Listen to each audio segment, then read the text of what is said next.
Yvain ou le chevalier au lion, chapitre 1, le récit de Calogrenant. Arthur, le noble roi de Bretagne, dont la vie excellente nous enseigne à être preux et courtois, tenait un jour sa cour plénière. C'était à Carduel en Galles, pendant cette fête coûteuse qu'on appelle la Pentecôte. Après le repas, les chevaliers s'assemblèrent dans les salles où les avaient appelés les dames et les demoiselles. Les uns racontaient des nouvelles, les autres parlaient de l'amour, des angoisses et des douleurs qu'il cause, comme aussi des grands biens qu'en reçoivent souvent ses fidèles. Ce jour-là, beaucoup s'étonnèrent de ce que le roi se leva d'entre eux et se retira. Plusieurs en furent très fâchés, et en murmurèrent longuement pour cette raison que jamais on n'avait vu le roi, à une si grande fête, s'en aller dormir et reposer dans sa chambre. C'est ce qui advint ce jour-là.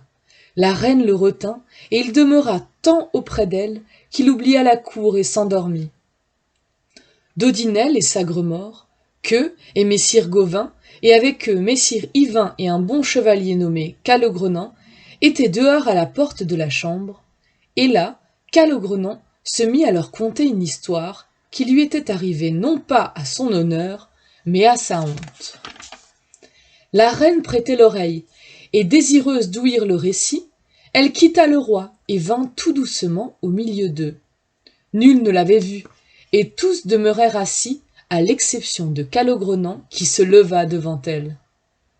Que, esprit pointu et persifleur, et connu pour sa malveillance, lui dit d'un ton plein d'aigreur. « Pardieu, Calogrenant, je vous sais vigoureux et alerte, et il m'est très agréable que vous soyez le plus courtois de nous tous. Et je vois bien que vous le pensez tant vous avez l'esprit éventé. Il est juste que madame croit que vous êtes plus poli et mieux élevé que nous.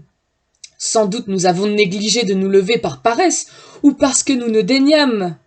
Ma foi non, sire, nous n'avons pas vu la dame, voilà tout. » Que, fit la reine, je voudrais que vous fussiez au diable si vous ne pouvez pas vous vider du venin dont vous êtes plein. Dame, repartit Que, si nous ne gagnions à votre compagnie, gardez que nous n'y perdions pas. Je ne crois pas avoir dit une chose qui puisse m'être reprochée, et il n'y a pas lieu, et il ne serait pas courtois de se quereller à propos de sornettes. Faites-nous plutôt écouter ce qu'il avait commencé. Calogrenant répliqua. Sire, je n'ai pas souci de la dispute, je la prise fort peu. Si vous m'avez offensé, le dommage ne sera pas grand. Messire Que, vous avez dit souvent des choses blessantes à des gens de plus grand mérite que moi. C'est assez votre habitude. Toujours le fumier sentira, et l'on verra toujours les temps piquer, les bourdons bourdonner, et les fâcheux incommoder et nuire. Pour moi, je ne raconterai plus rien aujourd'hui, si madame me le permet, et je la prie de ne pas insister, et de m'accorder la faveur de ne pas me commander une chose qui me déplaise. Dame, fit Que, tous ceux qui sont ici vous sauront bon gré, car ils écouteront volontiers le récit de Calogrenant. De grâce, n'en faites rien pour moi, mais par la foi que nous devons au roi votre seigneur et le mien, commandez-lui de parler, vous ferez bien. Calogrenant, dit la reine, ne vous occupez pas de la provocation du sénéchal. Il est coutumier de dire du mal, et l'on ne peut le corriger. Je vous prie de n'en garder au cœur aucun ressentiment, et ne laissez point pour cela de nous dire une chose plaisante à entendre, si vous voulez conserver mon amitié. Mais reprenez dès le commencement. Dame, ce que vous me commandez de faire m'est très pénible, certes. Je m'eusse laissé arracher un œil si je ne craignais de vous mécontenter, plutôt que de raconter quoi que ce fût aujourd'hui. Mais je ferai ce qui vous convient, bien qu'il m'en coûte un peu.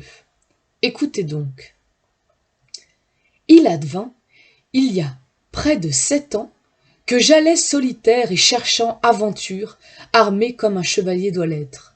Je trouvai dans une forêt épaisse un mauvais chemin, plein de ronces et d'épines, où je m'engageai non sans peine. Je chevauchai ainsi tout le jour entier, ou à peu près, tant que je sortis de la forêt qui se nomme Brocéliande, et lorsque j'entrai dans une lande. À une demi-lieue galloise environ, j'aperçus une bretèche, je m'y dirigeai au trot.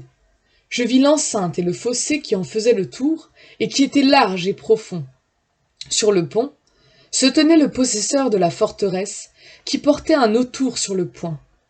Je ne l'avais pas encore salué, quand il vient me prendre à l'étrier, et me pria de descendre.